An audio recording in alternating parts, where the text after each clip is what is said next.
ठीक है। अच्छा, तो इसमें हम लोग सबसे पहले आज थोड़ा सा थोड़ी देर के लिए जो है हम सिस्टम की बेसिक्स का रिवीजन करेंगे कि सिस्टम डिज़ाइन जिससे अगर किया जाता है टॉप लेवल पे मन स्टैक पे वो कैसे करते हैं। ठीक है।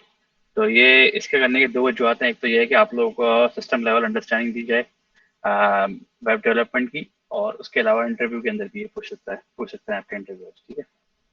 तो जैसा कि हमने पहले भी पढ़ा था इसके बारे में थोड़ा सा, तो क्विक रिवीजन इसका कर देते हैं कि हमारे पास सिस्टम में तीन चीज़ें होती हैं। एक होता है फ्रंट एंड, और एक हमारे पास होता है बैक एंड, और एक हमारे इसके अलावा हमारे पास एक होता है डेटाबेस। ठीक है।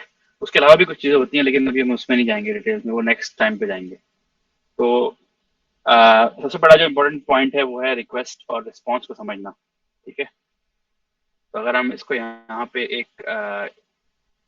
इसको यहाँ बना लेते हैं एक फॉर एग्जांपल, ये हमारा आज हमारी एप्लीकेशन, लेट्स से हम एक एप्लीकेशन बनाते हैं कोई स्टूडेंट मार्क्स की। ठीक है। जैसे हम लोगों ने डेटा वो पढ़ा था ना उसके बारे में मोंगोडीबी में भी, कि भाई स्टूडेंट मार्क्स को स्टोर करना है। तो यहाँ पे बेसिकली आपके पास एक क्लाइंट है आपका फ्रीलांसिंग पे, या फिर आपकी कंपनी में प्रोजेक्ट है। उन्होंने बोला है कि मुझे अपने स्टूडेंट्स की जो इन्फॉर्मेशन है वो अपने पास स्टोर करनी है। ठीक है। और उसके अलावा उसमें उसके मार्क्स डालने हैं, बस दो चीज़ें हैं। ठीक है। तो उस क्लाइंट ने बोला कि मुझे स्टूडेंट नेम एंड रोल, उसके स्कोर एंड स्कोर का सिस्टम चाहिए पूरा। ठीक है। एक मिनट।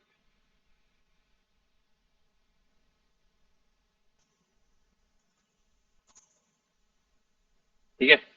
उनको चाहिए, आपके क्लाइंट को चाहिए ये सिस्टम। अब इसके अंदर आपने सबसे पहले क्या सोचना है कि उसके पास कुछ भी नहीं है, क्लाइंट के पास। ठीक है। कोई भी चीज़ नहीं है उसके पास। तो सबसे पहले हमें यहाँ पे क्या चाहिए होगा कि सारी इन्फॉर्मेशन जो हमारे पास है इसकी, आ, इसको मैं थोड़ा जूम कर देता हूँ। ठीक है। तो क्लाइंट की जो सबसे बड़ी चीज़ है, फॉर एग्जांपल उसका डेटा, डेटा किस तरह से होगा। डेटा में उसके बाद डेटा में होगा स्टूडेंट नेम। ठीक है। स्टूडेंट नेम होगा एक तो, और दूसरा क्या होगा, स्टूडेंट स्कोर। ये हमारा डेटा है। ठीक है। अब ये इसमें करना क्या क्या है, इसमें कोई फंक्शनैलिटी क्या क्या चाहिए। ठीक है। तो फंक्शनैलिटी अगर हम देखें इसके पास,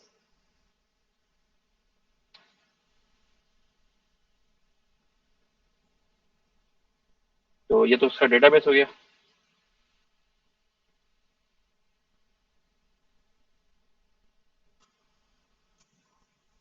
ठीक है।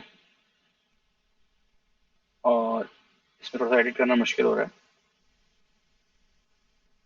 ठीक है। उसके बाद रिक्वायरमेंट्स क्या है इसकी, कि ऐड स्टूडेंट नेम। रिक्वायरमेंट्स में उन्होंने आपको बताया भाई मुझे स्टूडेंट नेम ऐड करना है। ठीक है। ऐड, ये चीज़ ऐड करनी है।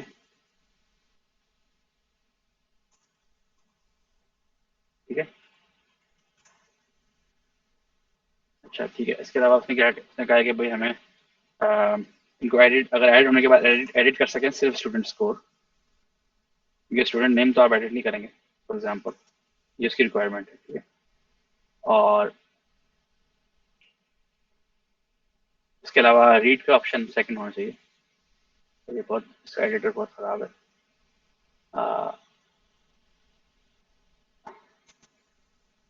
रीड बहुत लिख देता हूँ मैं। ठीक है। डेटा टाइप तो ऊपर लिखा हुआ है ना। तो हमें वो बोल रहा है, हमें क्लाइंट ने कहा है कि हमारे जो क्लाइंट है, जो हमारे मैनेजर है, उन्होंने बोला है भाई ऐड करना है हमें, दोनों चीज़ों को ऐड करने का ऑप्शन चाहिए। दोनों को डिलीट का ऑप्शन चाहिए, एडिट का ऑप्शन, सिर्फ एडिट का ऑप्शन चाहिए ओनली स्टूडेंट मार्क स्कोर। ठीक है। और डिलीट का ऑप्शन चाहिए कि स्टूडेंट अगर चला गया छोड़ के तो उसको बोथ बोथ डिलीट हो जाए। ठीक है। तो ये तो हमारा सिस्टम की रिक्वायरमेंट्स हो गई हैं। बस ये आपको वेबसाइट बनानी है। ठीक है। इस तरह की।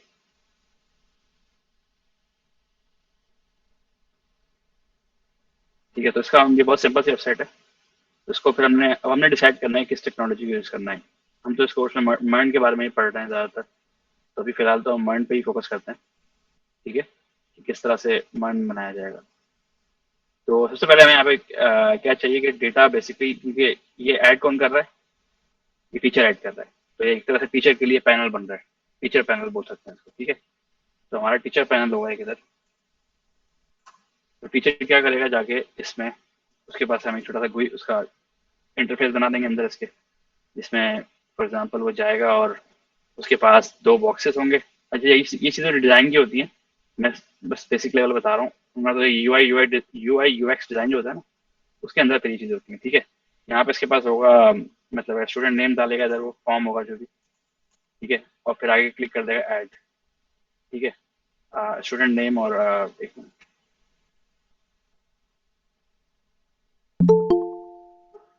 तो यहाँ पे वो स्टूडेंट नेम डालेगा, फॉर एग्जांपल अली, और उसका स्कोर डाल देगा 9 या 90 डाल देगा, 90%, ठीक है। और इसके बाद यहाँ पे उसके पास एक लेस से एक बटन होगा,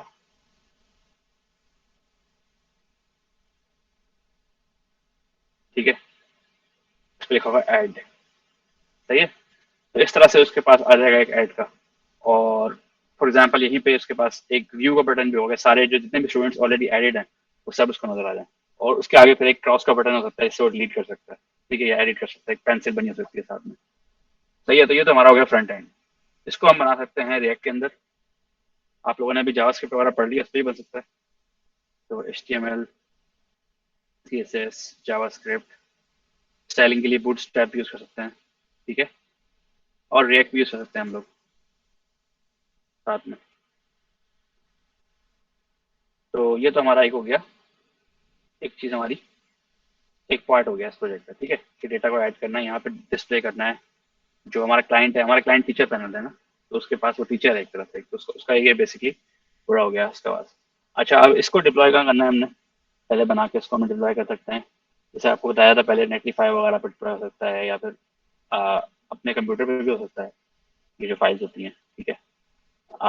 और भी इसको किसी भी और भी हम आगे जाके कोर्स में देखेंगे कैसे किसी और AWS पे डिप्लॉय करते हैं, या फिर दूसरी क्लाउड सर्विसेज पर डिप्लॉय करते हैं, सही है।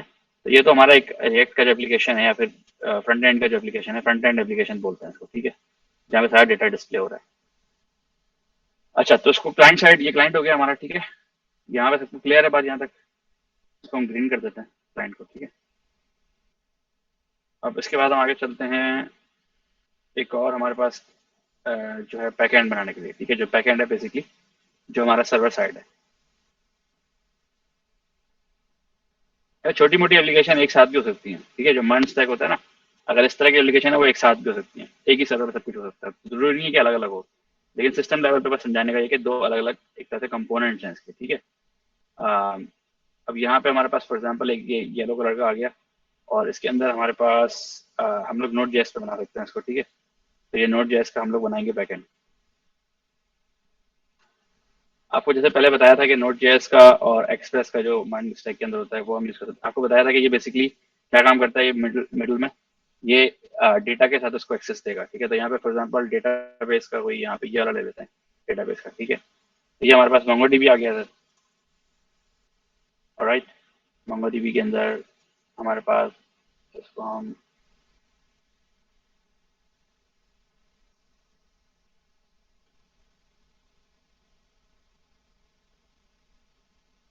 ठीक है, ये मोंगोडीबी आ गया यहाँ पे।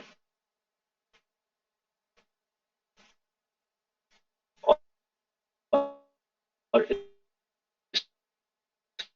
हम यहाँ पे हमने क्या करना है, बेसिकली डेटा सारा होगा मैं भी, कि इसके अंदर रेस्ट एपीआई क्या होगा, ऐड का देखते हैं सर। ये सबसे पहले व्यू देख लेते हैं, ठीक है। व्यू, तो व्यू के लिए वो करेगा, अगर आपने डेटा व्यू करना है ना, तो व्यू करने के लिए आपके पास यहाँ पे एक टेक्स्ट बॉक्स,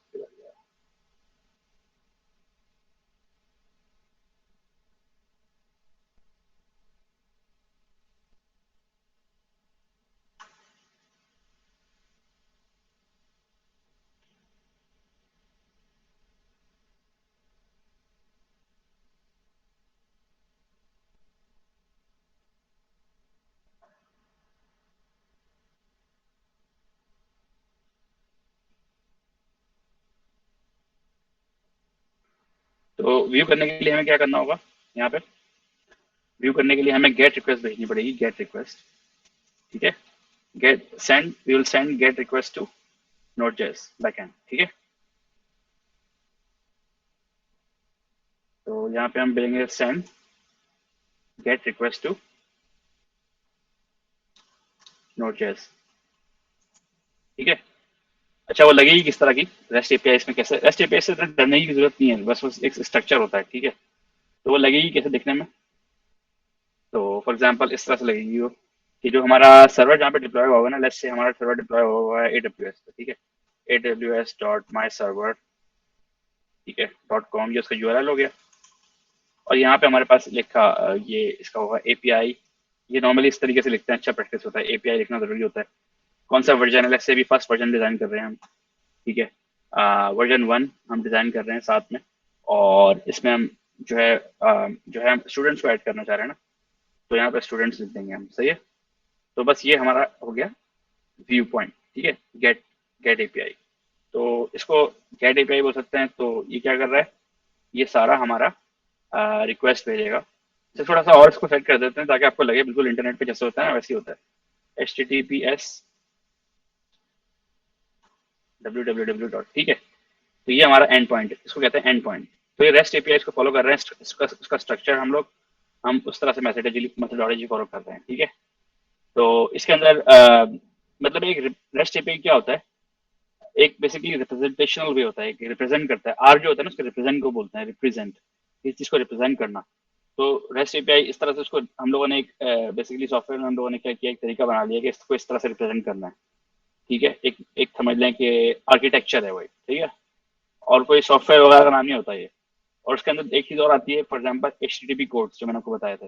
और जैसे गेट आएगा, अगर आपने गेट रिक्वेस्ट भेजी, डेटा किस फॉर्मेट में आएगा, ये भी रेस्ट एपीआई का काम है, मतलब रेस्ट एपीआई आर्किटेक्चर का काम है, ठीक है। और कोड कौन से आएंगे, ये भी रेस्ट का काम है, सही है। तो इसी वजह से रेस्ट एपीआई का जो फ्रेमवर्क आर्किटेक्चर है वो बहुत मतलब पावरफुल है। एक तरह से एक लैंग्वेज है वो भी, आप समझ लेंगे, सबको पता होता है कि इसका मतलब ये है, इसका मतलब ये है, और तरीका ये है लिखने का, और एक सेट ऑफ रूल्स है, ठीक है। अब ये हमने रेस्ट एपीआई इसकी बना ली। अब इसको कोड कहाँ पे करेंगे, इसको इसका जो काम है वो आपको मेथड बनाएंगे, और फिर नेक्स्ट जब हम लोग अभी उस पर आएंगे तो यहाँ पे कोडिंग सिखाएंगे। इसका तो आपको आइडिया हो गया तकरीबन, नोट अभी आइडिया नहीं है क्योंकि उसके लिए थोड़ा सा बेसिक चाहिए होता है फंक्शन मेथड वगैरह का। तो जब हमने प्रोमिसेस वगैरह पढ़ाने हैं उसके बाद आपको पता चलेगा उसका। लेकिन यहाँ पे बेसिकली कॉन्सेप्ट ये है कि ये जो एंड पॉइंट है ना, यहाँ पे जनरेट होगा, और फिर आप ये कॉल भेजेंगे, गेट रिक्वेस्ट भेजेंगे Node.js पे। तो Node.js क्या करेगा उसके बाद, उसको पता होगा अच्छा ये मुझे इस वाले मेथड, असल में होता है मेथड है ये, ठीक है, एक फंक्शन होता है Node.js का, आई मीन जावास्क्रिप्ट का। तो ये बोलेगा अच्छा मुझे इसके साथ जो है ना, इसने मुझे रिक्वेस्ट भेजी है, ये वाला मेरा फंक्शन या मेथड हम हिट हुआ है, तो इसको मुझे बेसिकली क्या है इसको बोलो,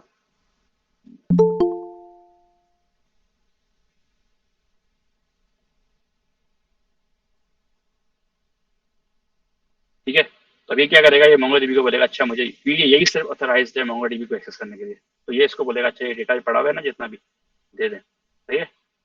तो ये इस तरह से बेसिकली काम होता है। तो आपका जो आप जो फ्रंट एंड से हमें रिक्वेस्ट भेजेंगे ना, आप यहाँ से फ्रंट एंड पे हमें गेट रिक्वेस्ट भेजेंगे, ठीक है। और फ्रंट एंड से गेट रिक्वेस्ट के दो तरीके होते हैं, एक होता है फेच, वो आपको बाद में अभी जब आएंगे ना इस पर एपीआई इंटीग्रेशन में, फिर आप देखेंगे कि अगले दूसरे या तीसरे नेक्स्ट जो क्लास है उसके बाद की जो क्लास होगी ना, वो इंशाल्लाह इसी के बारे में होगी, फिर डेटा कैसे फेच किया जाता है। तो इसके अंदर बेसिकली एपीआई आपकी जो कॉल होगी ना, एपीआई मेथड जो होगा आपका जावास्क्रिप्ट के अंदर, वो जो है एक होता है अपना आपका एक्सियस भी होता है एक, और एक फैच होता है, ठीक है। और भी होते हैं तरीके, लेकिन ये दोनों ज्यादा यूज होते हैं। तो आप हम लोग एक्सियस यूज करेंगे, ठीक है, इस कोर्स में। तो एक्सियस से हम ये फंक्शन यूज करेंगे, इसको कॉल करेंगे, हमारे पास आ जाएगा डेटा, ठीक है। हम व्यू करेंगे, हमारे पास डेटा किस तरह आएगा, data receive in JSON format, जैसे आपको बताया था ना मैंने बैकएंड के लेक्चर में, ये डेटा जो है वो जेसन फॉर्मेट में रिसीव होगा, data received in JSON format. अब ये डेटा कैसे रिसीव आपके पास लगेगा, आपके पास यहाँ पे लिखा होगा स्टूडेंट नेम, ठीक है। और यहाँ पे सॉरी यहाँ पे वो होता है, डबल कोट्स होता है, और उसके बाद फिर यहाँ पे आपके पास आएगा कॉलन। और स्टूडेंट नेम जो है आपको पता है वो तो स्ट्रिंग है, तो स्ट्रिंग की तरह रिप्रेजेंट होगा। सही है, ये डेटाबेस से हमारे पास डेटा आ गया। और इसके अलावा यहाँ पे स्टूडेंट स्कोर,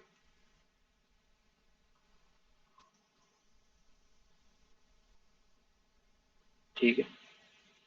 सही, आपको पता है तो ये नंबर, लेकिन आपके पास आएगा इस तरह से। अच्छा, ये डेटा आपके पास आ गया, ठीक है। अब आपको पता है कि मैंने डिस्प्ले कैसे करना है HTML CSS के जरिए, ठीक है।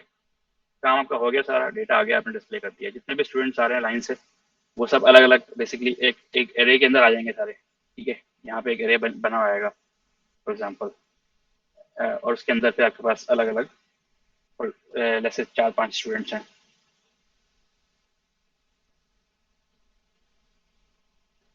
तो ये इसके अंदर बेसिकली एक और करली ब्रैकेट होगा। फिर जेसन फॉर्मेट के बारे में थोड़ा सा बताया था पहले, बाद में और क्लियर कर देंगे कैसे दिखाया था। तो ये इस तरह से आएगा ना। अब इसको एक्सेस कैसे करने का तरीका जो होता है जेसॉन का, थोड़ा बहुत आपको पिछली बार बताया था, थोड़ा सा दोबारा से बता देते हैं कि जेसॉन फॉर एग्जांपल, इसका जो आपने डेटा उठाया है उसका नाम है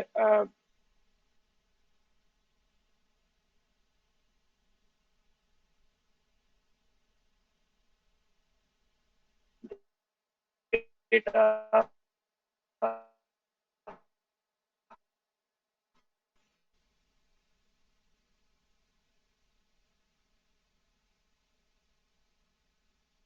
रिसीव्ड, ठीक है।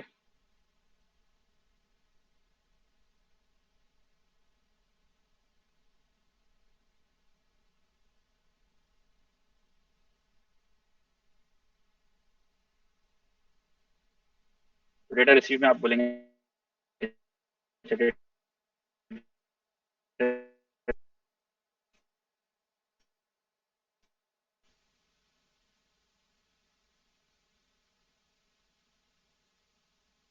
और हमें इसने में रिस्पॉन्स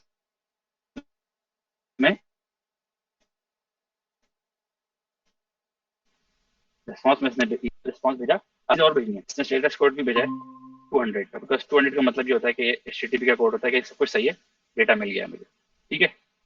ये हो गया हमारे पास एक काम। ऑलराइट, अब इसके बाद जो नेक्स्ट चीज़ है हमारे पास, थोड़ा सा क्विकली क्विकली जाना पड़ेगा क्योंकि ये टाइम पे ज़्यादा लग रहा है इसमें। ओके, अब इसमें एडिट करना है, अगर हमने व्यू नहीं ऐड करना है, तो ऐड के लिए फिर हमारे पास, ऐड के लिए हमारे पास अक्सर यूज होती है पोस्ट रिक्वेस्ट, ठीक है। डेटा ऐड करने के लिए पोस्ट रिक्वेस्ट हम भेजेंगे नोट जेएस को, और उसका भी एपीआई इस तरह का ही होगा, एपीआई एक ही रहेगा, लेकिन जो मेथड होगा ना नोट जेएस का, उससे पता चल जाएगा कि ऐड कर रहे हैं नहीं कर रहे हैं, ठीक है। मेथड यही रहेगा इसका, एपीआई एंड पॉइंट इसका एक ही रहेगा। अच्छा, इसको ऐड करने के लिए जो है वही एक्सियोस या फैच यूज होगा, एक्सियोस यूज होगा इसके लिए, हम इसको एक्सियोस यूज करेंगे इसके लिए, ठीक है। और डेटा जब हमने सेंड करना है, हमने सेंड करना है फॉर एग्जांपल दूसरे स्टूडेंट का डेटा ऐड करना है, और उसके 95 मार्क्स है, उम्र नाम है उसका, ठीक है। और यहाँ पे हमारे पास डेटा जब हम ऐड कर देंगे ना डेटा, तो क्या प्रोसेस होगा कि बेसिकली ये बोलेगा कि इसको नोट जेएस को डेटा ऐड कर दो। नोट जेएस का जो मेथड होगा ये वाला, पोस्ट वाला पोस्ट मेथड, वो इसमें डेटा ऐड कर देगा। और उसके बाद आप नोट जेएस इसी को आपको आपके क्लाइंट को रिस्पॉन्स देगा 200 का कि डेटा एडेड सक्सेसफुली। 200 का मतलब होता है कि एवरीथिंग वाज ओके, ठीक है। तो स्टेटस ओके आपको मिल गया कि आपका सब कुछ काम सही हो गया, सही है। अच्छा, ये आपके दो एंड पॉइंट तैयार हो गए, सिस्टम काम हो गया आपका। अब डिलीट वाले के अंदर जो है हमारे पास, डिलीट वाले के अंदर हम पैच यूज करते हैं, इसको बोलते हैं पैच एपीआई, ठीक है। पैच एपीआई यूज करते हैं डिलीट के लिए, तो उसमें फिर हम एडिट कर सकते हैं पैच के नाम से, ठीक है। अच्छा, पैच के अंदर पैच का फंक्शन यूज होता है, एपीआई एंड पॉइंट वही रहेगा आपका, ठीक है। इसी तरह एक्सियोस यूज करेंगे आप। और डेटा पैच के लिए फॉर एग्जांपल उमर के स्कोर पहले 95 था, अब हो गया इसका 90, ठीक है, 92 हो गया फॉर एग्जांपल। तो वही सीन हो गया आपका बिल्कुल, कि आपको बेसिकली आप यहाँ से रिक्वेस्ट भेजिए इसको कि भाई इसका उम्र के डेटा को उठाओ और चीज होता है। अच्छा, इसके अंदर अब आ जाएगी हमारे पास क्वेरी आ जाएगी मोंगो डीबी की, ठीक है। जैसे हमने पढ़ा था पहले कि डेटा को हमने अपडेट करना है, तो हमने फाइंड करना है उम्र कौन है और उसको अपडेट करना है, सही है। तो ये हमारा सिस्टम डिजाइन इस तरह से हो गया।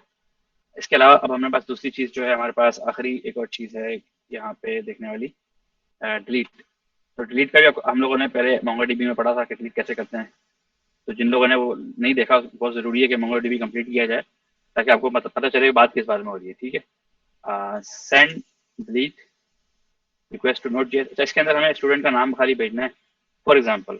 अभी वैसे तो ऑब्जेक्ट आईडी भेजते हैं, लेकिन फॉर एग्जांपल हम लोगों ने सिर्फ ये भेजा है, ठीक है, कि भाई इस वाले आप डेटा हम सेंड करेंगे डेटा, ठीक है। और स्टूडेंट नेम उमर, ये डेटा हमने सेंड किया और वहाँ पे डिलीट हो गया। तो इधर भी सेंड, पैच भी सेंड होता है, डेटा रिसीव नहीं होता, तो पैच भी जेसॉन फॉर्मेट में सेंड डेटा होता है, ठीक है।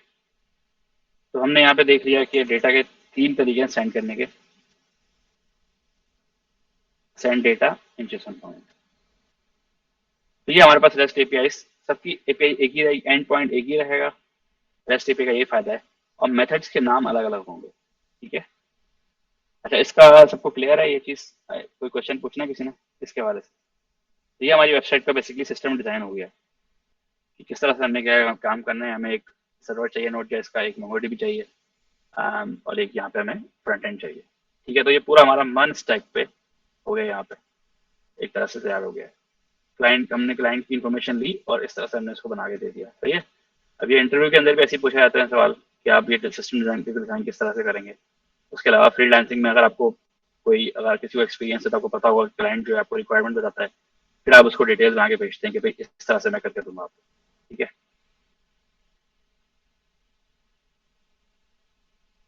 तो ये किसी को कोई क्वेश्चन पूछना है इसके हवाले से?